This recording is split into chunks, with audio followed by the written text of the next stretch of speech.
This 69 Camaro is a great looking car, but it's as slow as a dog, a slow dog. And you think, well, how can that be? I mean, it's red, it's got stripes, it's got a V8 engine, and a rumpy idle. Well, the problem is, this is a classic example of a car that has all the wrong combination of parts from back to front. For example, it's got a 3.0 rear gear, which means it's nice cruising down the highway, but it doesn't have any acceleration off the line. In front of that is a turbo 400 transmission that is really hard to brake, but it's also hard to turn.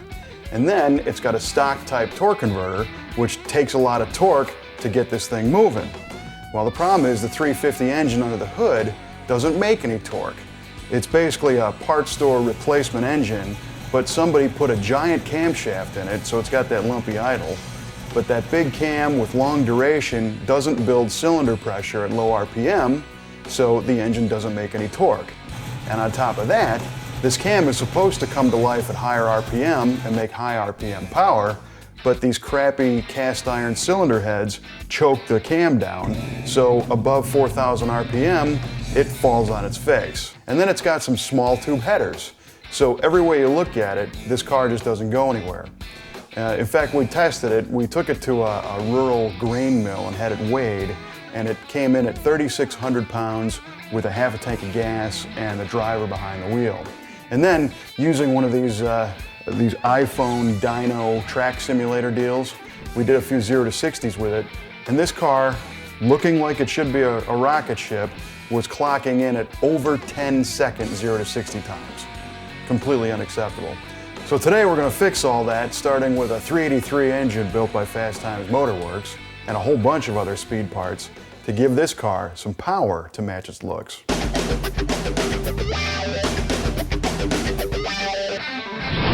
So here's our new engine. It's a Fast Times built 383 cubic inch small block. This one was built with all good parts.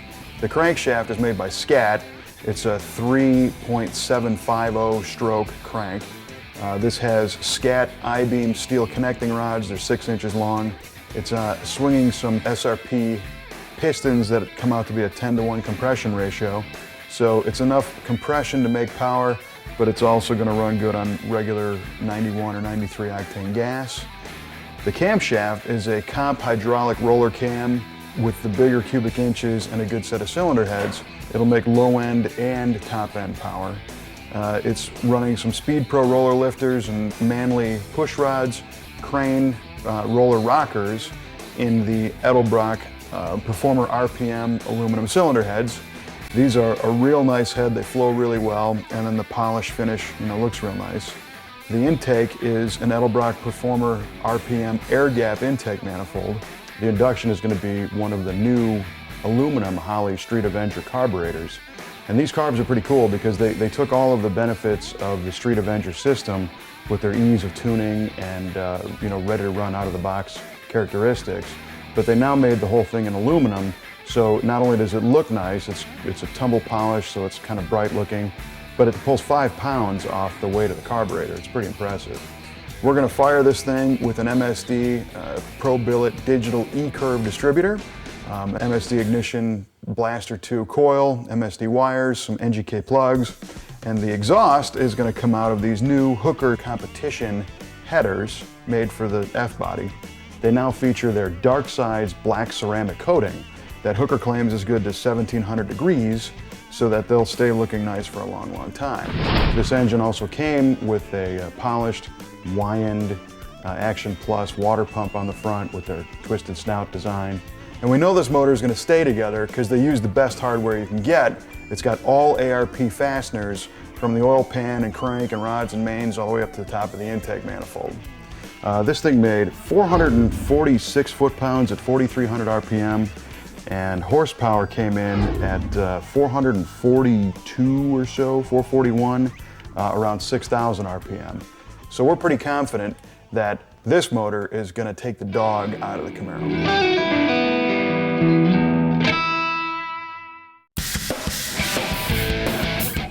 So the first thing we did is put the car up on the lift and started to drain the fluids. Chocolate milk. It's nasty.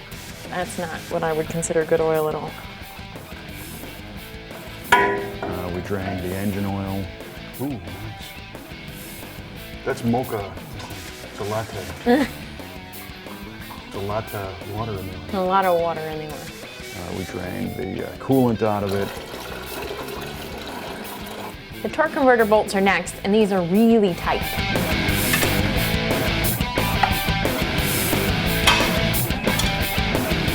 Sometimes instead of gentle, consistent pressure, it helps just to bump it or jerk it very quickly. And it'll help break a bolt loose, just like an impact wrench works. We went underneath and turned the engine with a flywheel turning tool to loosen up all the torque converter bolts. We disconnected the headers from the engine, in place. Apparently, the two front ones on both sides are these jackassed hex heads, and a normal Allen wrench won't go in the second header bolt because the pipe of the header hits the Allen wrench. So it's still in there because we're determining how to get it out. And then there's these POSs, and the very back one is only coming out with this itty bitty stubby one, not even, well, I'm gonna say an eighth of a turn at a time. So, header bolts are... We disconnected the headers from the, the main exhaust pipes also.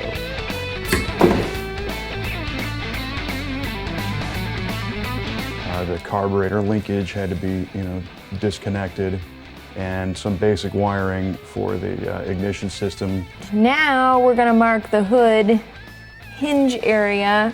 It looks like there's a pilot hole drilled, but we weren't able to really stick anything through it, so we can't really rely on that. So we're gonna use some green tape, and hopefully when we put the hood back on, we can get it close to the right area.